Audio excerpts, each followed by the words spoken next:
Boa noite a todos. Antes de começarmos a atividade de hoje, só para lembrar os que ainda não estão inscritos na nossa jornada, dia 3, 10, 17 e 24, com a Van Premier do 20 e 27 de outubro.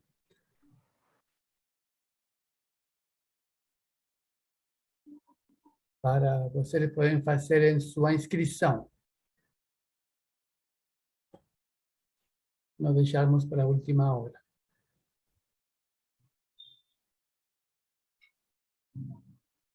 Lembrando que é uma jornada conjunta entre jornada da sessão da escola e jornada do instituto, com o encontro dos associados.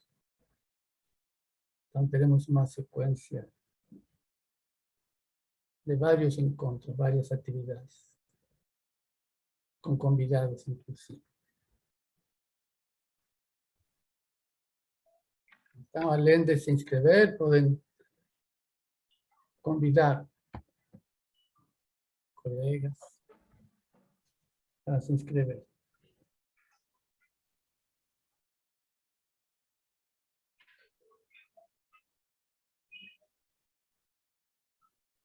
João pode retirar o cartaz, porque já está na hora, podemos começar nossa atividade de hoje,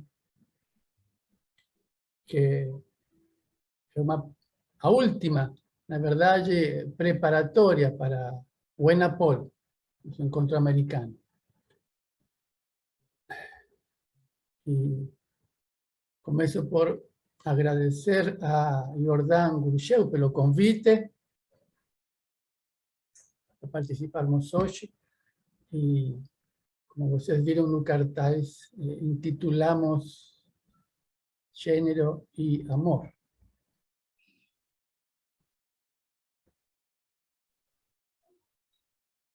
A proposta, o convite veio através do fato de que os que vamos falar hoje e mais colegas que compõem o grupo de trabalho, o GT, de trabalho para o ENAPOL, que a gente vai apresentar numa das mesas. Não só colegas da Bahia, sino tem um grupo de 15 participantes, que não vou citar os nomes, mas o tema que nos convocou foi circulações do amor nas escolhas sexuais, binárias e não binárias. Esse foi o tema que nos provocou ao trabalho, do equipe do qual fazemos parte Camila Abreu, Eliane Sales, Wilker França, Guacira Cavalcante, que está aqui também faz parte, e Julia Jones, que estava com alguma dificuldade, mas ia tentar participar também. Esses colegas da Bahia, fora outros colegas que vocês encontrarão os nomes no site do ENAPOL. Então, cada um fará uma intervenção breve para poder abrirmos a conversação.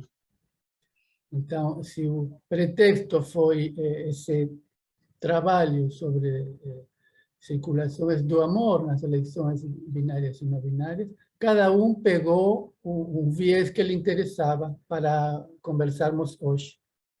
Vamos ver o que pode ressoar do que recortou, que lhe interessou a cada um.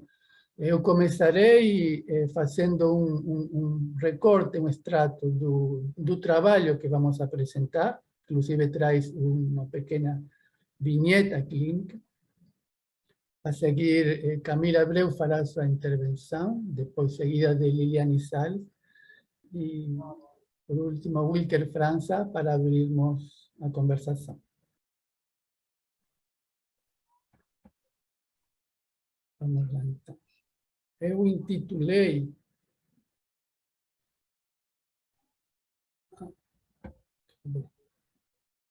Opa, acho que eu fechei meu texto, um minutinho.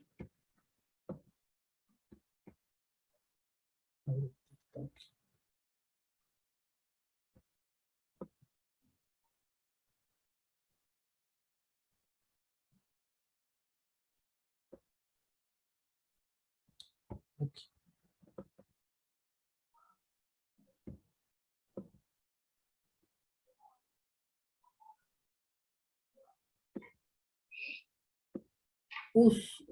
A gente teve umas trocas antes, conversamos um pouco, e para justamente apontar a uma conversação. Ou seja, já começamos conversando entre nós.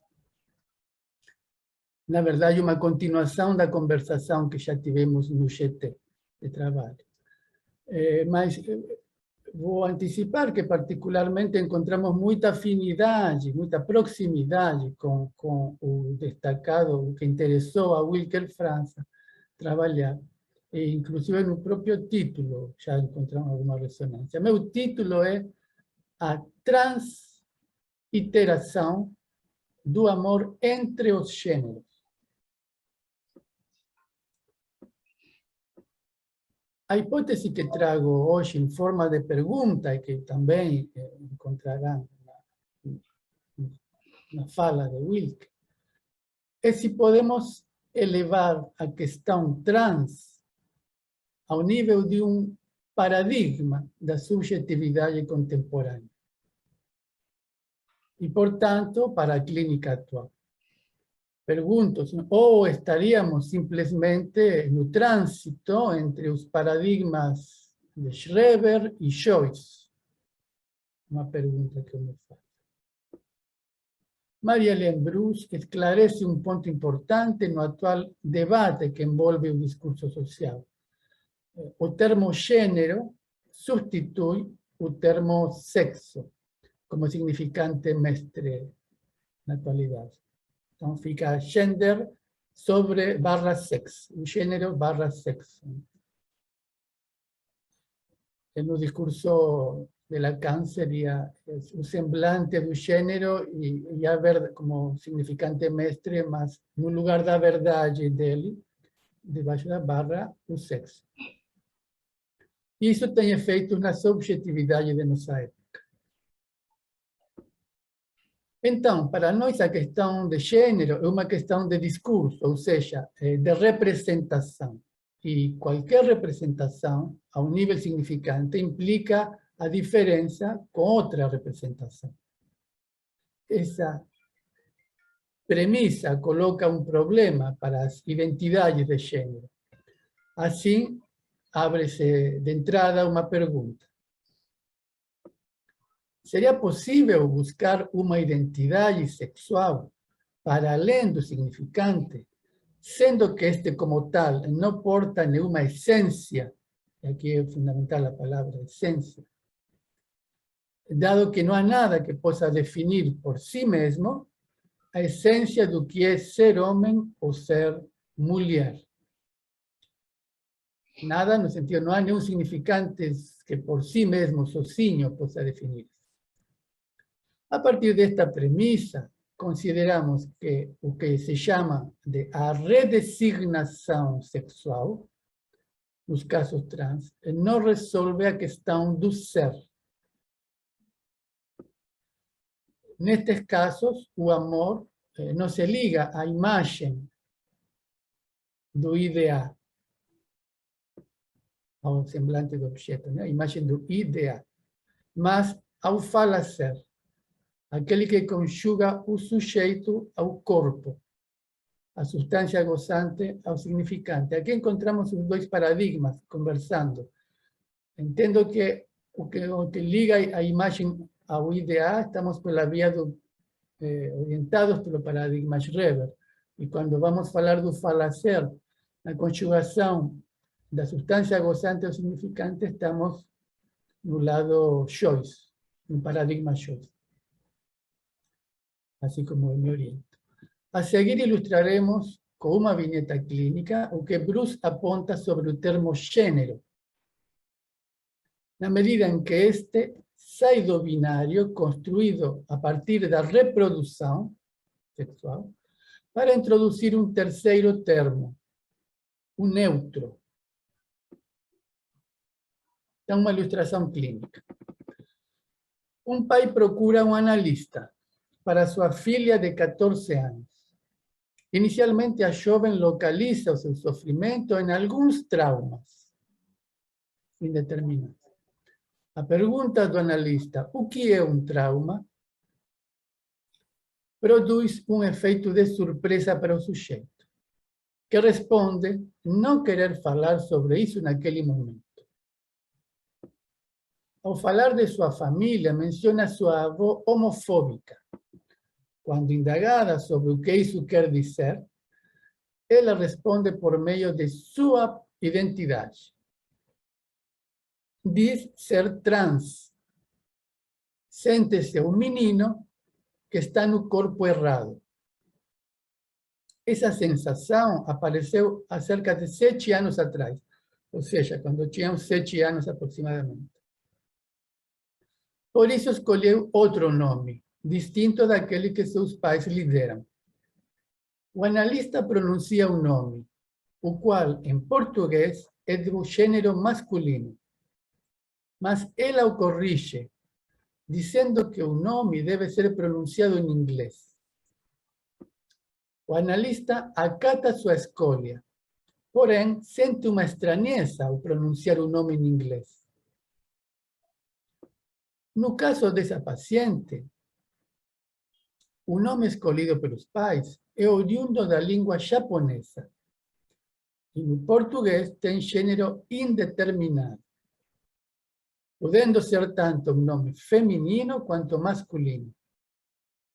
O nome escolhido por ela, no inglês, também pode ser utilizado nos dois gêneros, permanecendo o estado de indeterminismo, tanto no nome escolhido pelos pais, quanto no escolhido por ela.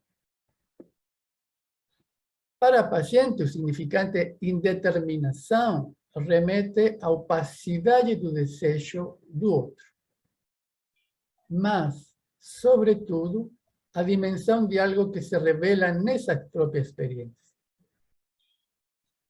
Então, a direção do tratamento teve como bússola a indeterminação no corpo, oriunda da indeterminação do seu próprio nome. Do seu nome próprio. Né? Logo, o analista passa a não pronunciar nenhum nome, nem o próprio, nem o escolhido, e principalmente nenhum pronome, apostando na possibilidade de uma abertura para um novo significante. Sustentando esta indeterminação, né? Aberta. Essa estratégia possibilitou um giro no tratamento. Analisando, começa a falar daquilo que a afeta, dizendo ter uma dificuldade no amor, pois não sabe lidar quando alguém se interessa por ela. Ela diz que isso ataca sua ansiedade.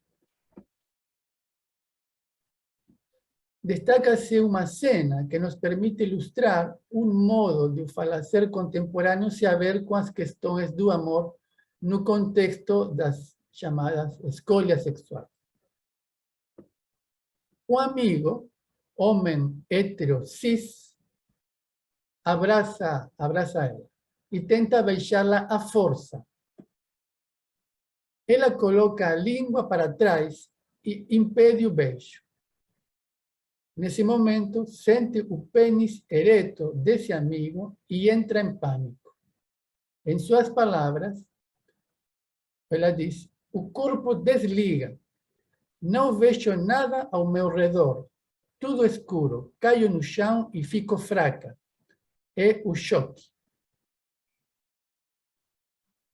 Fecha a cita. O desfalecimento propicia a retomada da questão do trauma, quando o olhar do homem a deixa com a sensação de invasão.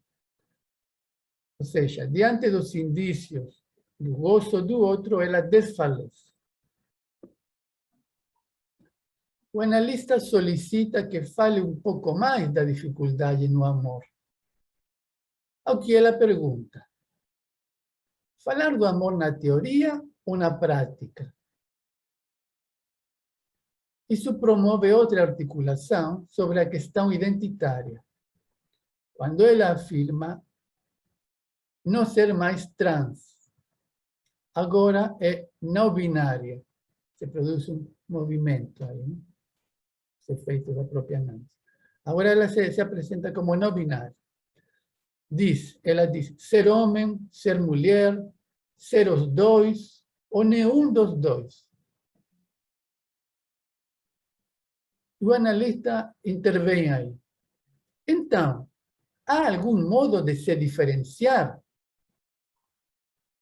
Indagando ela. E ela responde pela roupa, pela vestimenta, né? Passando a aceitar, a partir daí, que se refiram a ela com pronome feminino. Temos que a expansão do ser, aqui, permitiu-lhe falar de outro modo sobre seus afetos. Relata um namoro que teve com uma menina e outro com um menino trans. Já namorou muito, mas nunca beijou. É bebê, como se diz, boca virgem. Ela acha o sexo desconfortável, pois invade seu espaço pessoal. Fica evidente nessas falas um deslocamento das questões de seu corpo indeterminado para um endereçamento ao corpo do outro. Algo em torno de uma possível parceria amorosa se esboça. Ela passa a se descrever como lésbica não binária.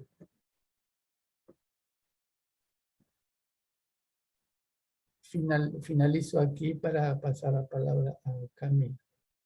A circulação do amor em eleições sexuais, como esta, confirma a hipótese tanto de Freud como de Lacan da não relação entre o sexo biológico e a assunção do sexo psíquico nos seres falantes. Mas também como a experiência do amor funciona como limite a essa busca infinita de um significante para nomear o gozo inominável. Então, passo a palavra a Camila. A breve. Olá, gente, boa noite. Então, vamos lá, né? O título que eu escolhi é Um Significante Novo, Gênero. Fazer parte do GT, Circulações do Amor, nas escolhas sexuais binárias e não binárias, para o ENAPOL, suscitou muitas questões possíveis de serem trabalhadas aqui. O tema de hoje me convoca a pensar o que há de novo quando pensamos em gênero e amor, e como a psicanálise se ocupa disso. Para começarmos, reuni algumas falas soltas de um vídeo que produzimos. Digamos que seja um spoiler, mas sem deixar morrer a curiosidade em assisti-lo. Foi um vídeo que nós produzimos para ser exibido no ENAPOL. Então, eu peguei algumas frases soltas, tá? Primeira frase, não sou homem e nem mulher. É a travestilidade que eu tenho construído. Outra frase, o gênero é como se fosse uma roupa que eu vesti. Mais uma frase, o corpo não está de lado, mas nem tudo se resume ao corpo. E por último, o amor é liberdade. Trago também um trecho de um poema de Brálio Bessa, não sei se vocês conhecem, mas ele está bem famosinho agora, que já foi apresentado em um programa de TV na Rede Globo. Eu não peguei todo o poema, peguei um trecho só para a gente pensar. Será mesmo que o respeito deve andar em desuso? Para mim, soa tão confuso essa tal necessidade de alguém que é diferente enfrentar um mar de gente lutando por igualdade. E talvez essa igualdade, essa tal pluralidade, seja a mais pura vontade de viver a liberdade, de ser homem, ser mulher, de ser quem você quiser, de ser alguém de verdade. Seja trans, seja transparente, seja sempre gente, mesmo que alguém lhe julgue diferente. E então, gênero e amor, o que há de novo? Ainda muito longe de responder a esta pergunta, arriscaria dizer que o tema não é tão novo assim. Novo mesmo é pensarmos o gênero como significante, significante novo. O que muda é o nosso olhar diante disso. Miquel Bassols, 2021, em seu livro sobre La diferença de los sexos, não existe em El Inconsciente, eu sou péssima em espanhol, mas vocês entenderam, né? Nos ensina que o inconsciente se comporta como se houvesse um sexo, e o que nos resta é saber qual. Esta questão não se resolve em um simples repartir de gênero, já que encontramos muitas diferenças escritas no inconsciente. O inconsciente estruturado como linguagem, como diz o axioma de Lacan, há de ser construído como uma arquitetura a partir das diferenças de seus elementos, que são justamente a diferença entre significantes. Então, uma coisa que Pablo falou, que eu até anotei aqui porque me fez lembrar, é que toda essa discussão, né, sobre gênero não resolve a questão do ser. Eu peguei isso aqui, que eu acho que cabe bem. Este mesmo autor, Miquel Bassols, também nos diz que a irrupção do sexo no corpo é sempre traumática, na medida em que se rompe a unidade imaginária que cada um construiu a partir da imagem do outro ou de outra. Isso nos faz pensar que toda e qualquer construção de gênero é sempre traumática. Se o gênero já não determina o sexo, essas perguntas que eu estou trazendo agora, tá? É de Bruce, Maria Helene Bruce. Se o gênero já não determina o sexo na sua suposta diferença, reduzida à anatomia, entre homem e mulher, surgem duas perguntas. O gênero substitui a identidade sexual? Para onde se desloca a função erótica dos sexos masculino e feminino? Resposta dela: all over the place. Em todo lugar. Se desloca em todo lugar. Um significante está sempre vinculado à sua época, mas além do seu surgimento, há uma singularidade presente. Um modo de continuarmos pensando a psicanálise e seus desdobramentos. Diz não só da clínica, mas do social, jamais desvinculados e não totalmente juntos.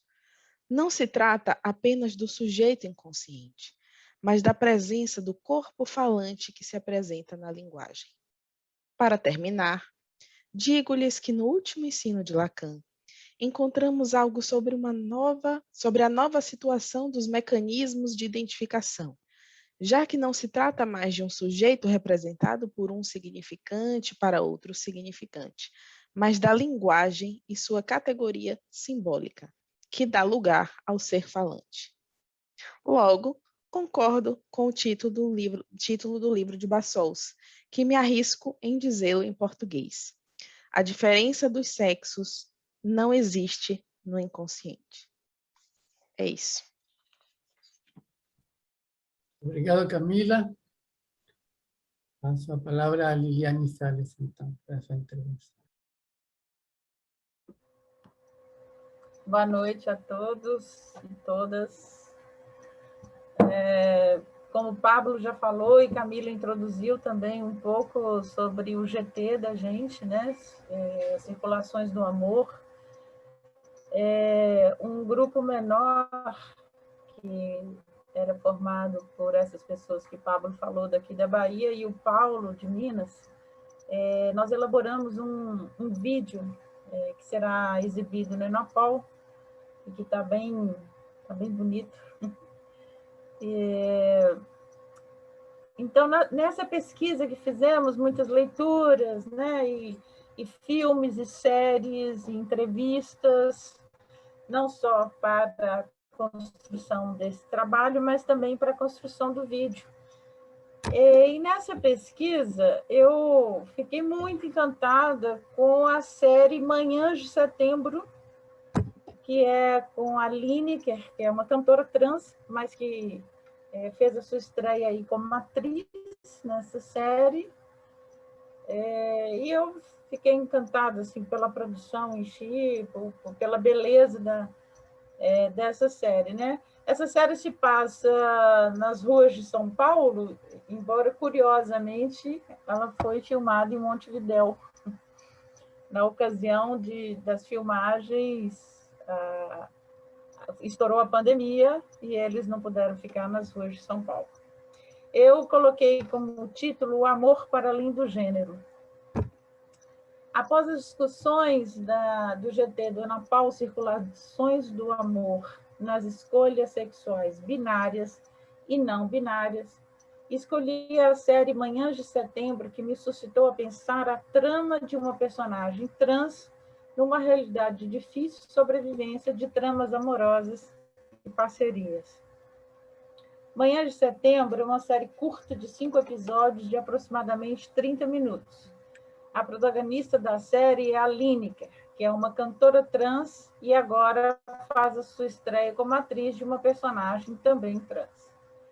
Eu diria que o amor é o fio condutor de toda a série, seja entre os parceiros amorosos, na relação parental, amigos e uma família feita ao modo trans pelas identificações. Cassandra, que é a atriz principal, tem um parceiro amoroso que é um homem cisgênero que não larga a sua família, esposa e filha, mantendo-a como amante.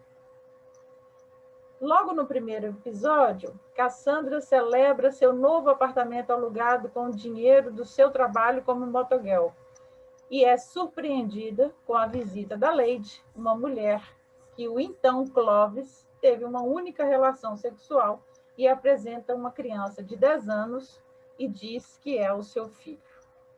Gersinho esperou muito tempo para conhecer o pai, que agora é Cassandra. Cassandra teve uma repulsa imediata. Lady é enfática com o filho. Esquece teu pai. Ele nem é mais um pai, assim.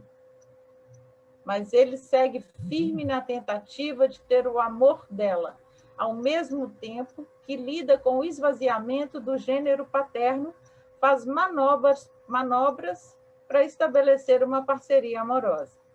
Em uma cena em que eles estão sozinhos em uma farmácia, Gersinho diz: "Você é muito bonita, pai", marcando sua posição de filho que demanda ter o amor, esse amor que é dar o que não se tem. Na conversação entre Miller e Eric Marty, assim, acho que pronuncia, Miller diz: "O homem, a mulher, são, enquanto tais, distintos de seus órgãos, assim como de seu organismo. Eles são almas? São exatamente significantes, pois no nível em que se trata dos seres, é necessário, para que se estabeleça um laço, passar pela fala, por um discurso, pelo sentido." Manhãs de Setembro é o título da série e também de uma canção da cantora Vanusa, que é a grande musa inspiradora da Cassandra. Suas canções fazem uma amarração nesse roteiro que conta sua história de diferentes parcerias. As canções fazem suplência à relação em falta da mãe que não está posta em cena apenas como um suposto abandono. Peguei então um trecho da música que diz: "Fui eu que se fechou no muro e se guardou lá fora. Fui eu que num esforço se guardou na indiferença. Fui eu que na tarde se fez tarde de tristezas.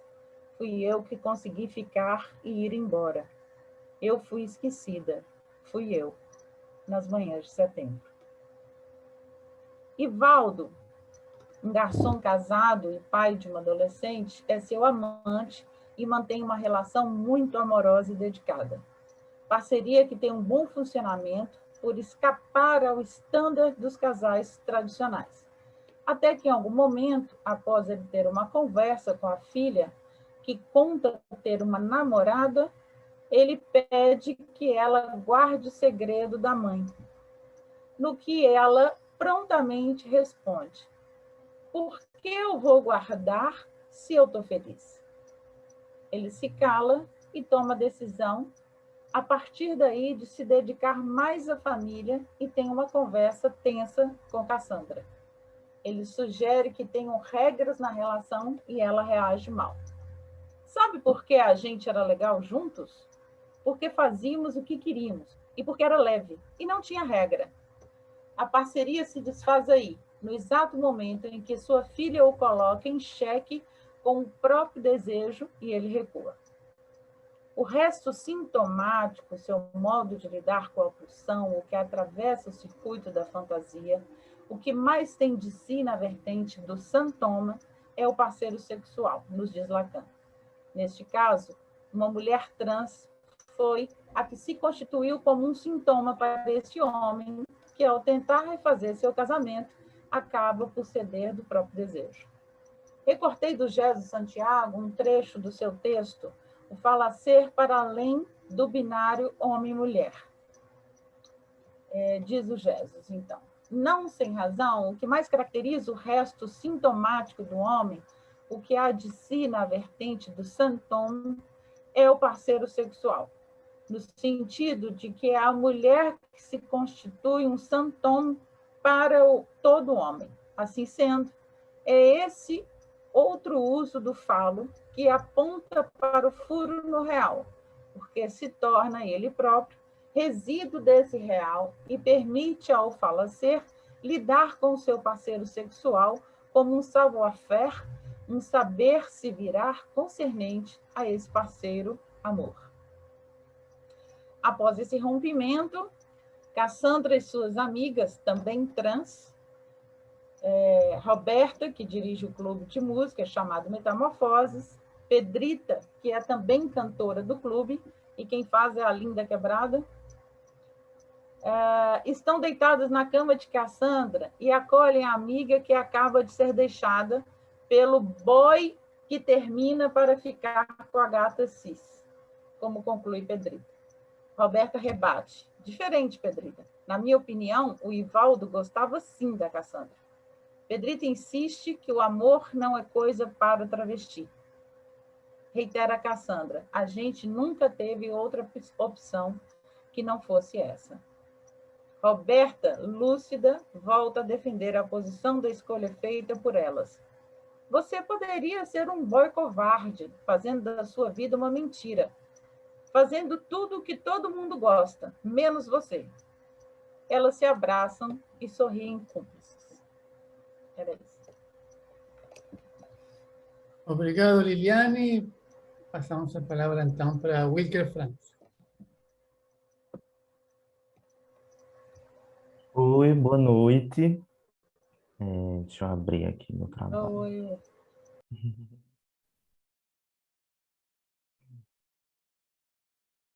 Então, primeiro, eu intitulei...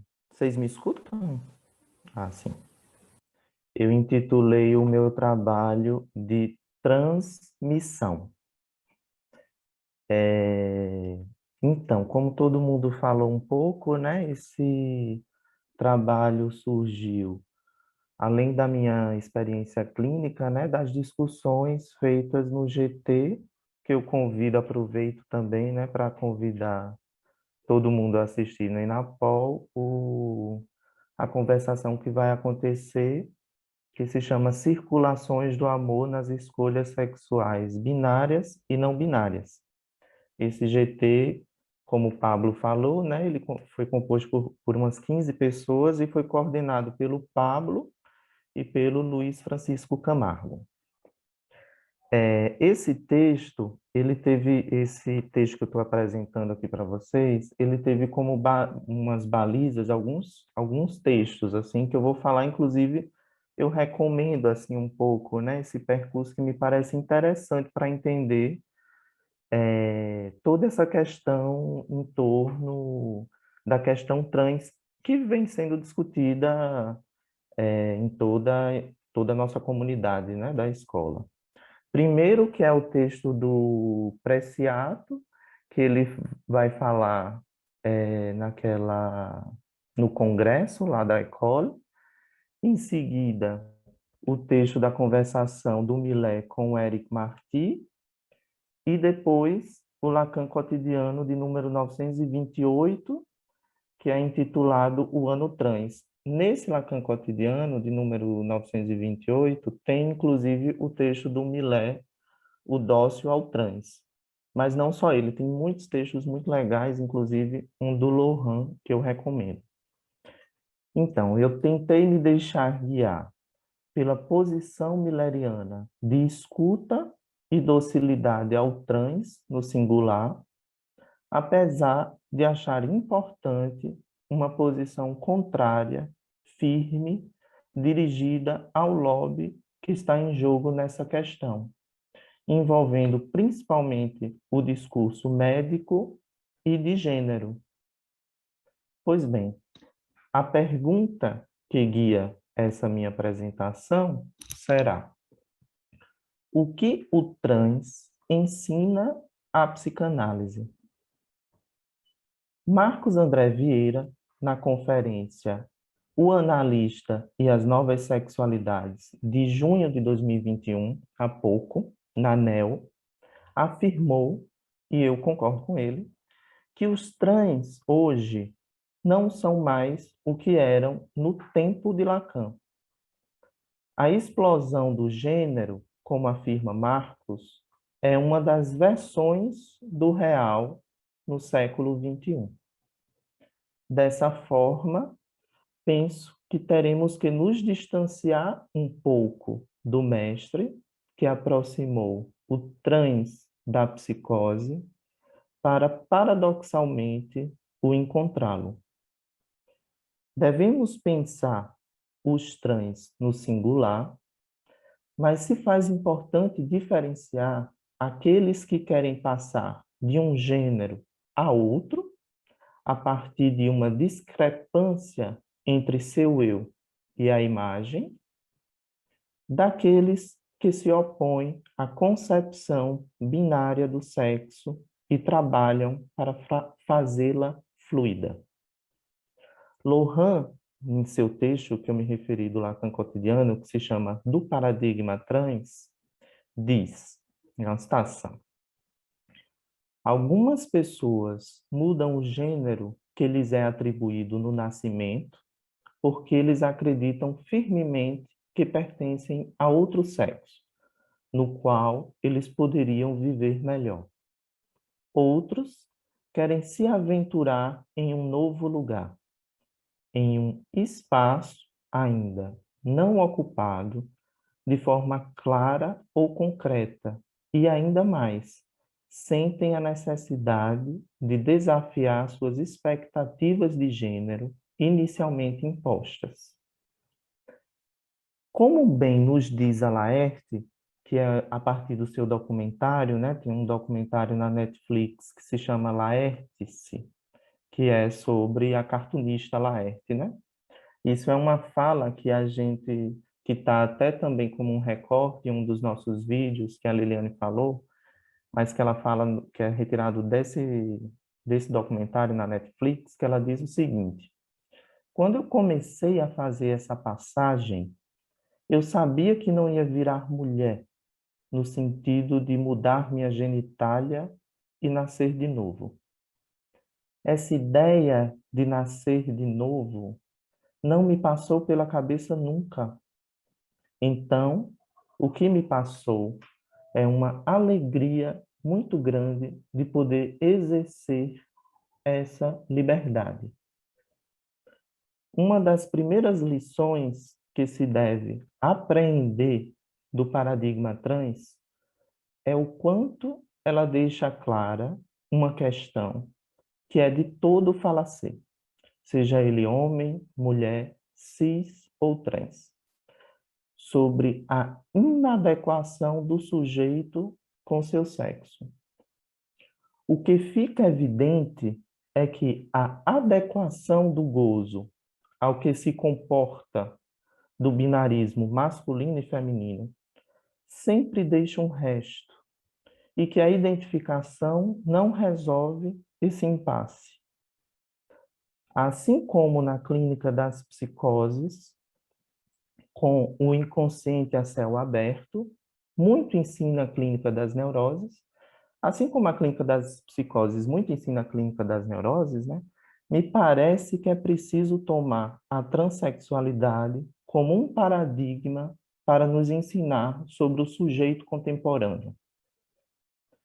Fabian Fachwatz me propôs, em uma atividade do Observatório de Gênero, Biopolítica e Transsexualidade, que é uma citação também do Fabian, e que me parece muito interessante. Desde a perspectiva da sexuação, os transexuais seriam os verdadeiros analisadores do último ensino de Lacan, uma vez que atestam que a significação fálica não funciona mais para operar a diferença sexual. Se a diferença binária, definida pelo falo, não dá mais as cartas, como inclusive foi muito debatido no encontro brasileiro, né, daquele da queda do falocentrismo, se o falo não dá mais as cartas, é preciso escutar os trans para que se investigue sobre as diversas invenções para lidar com o binarismo e o ambíguo da linguagem. Posto que se o binarismo de gênero, homem e mulher, se explodiu, né? O binarismo da linguagem há uma impossibilidade, né? De explosão, de implosão. E como também que os trans encontram as soluções para lidar com o real do gozo. A psicanálise, longe de ser uma guardiã da diferença sexual enquanto tradição, proporciona a perspectiva de um ser falante que está invariavelmente exilado da relação sexual, como nos diz Lacan no Seminário 20. Ou seja, que faz sintoma na esfera da sexualidade justamente por não haver protocolo algum sobre o gênero. Isso, inclusive, me remete à fala do Preciado, que diz que há tantos gêneros como corpos, muito alinhado, inclusive, com a perspectiva da Clotilde Leguil, né, no livro O Ser e o Gênero. Então, eu finalizo também com uma citação do Millet que pode também nos ajudar nessa conversação para pensar numa outra perspectiva essa questão dos trans, né? Pois ela não se dá sem o outro. A citação do Millet é: no lugar do outro, o corpo. Não o corpo do outro, e sim o próprio. Esse um corpo é a única consistência do falaci. Eis que, com uma frase, ele reduz todos os reflexos oscilantes desse depósito que é o outro maiúsculo. O um corpo como única consistência. É isso.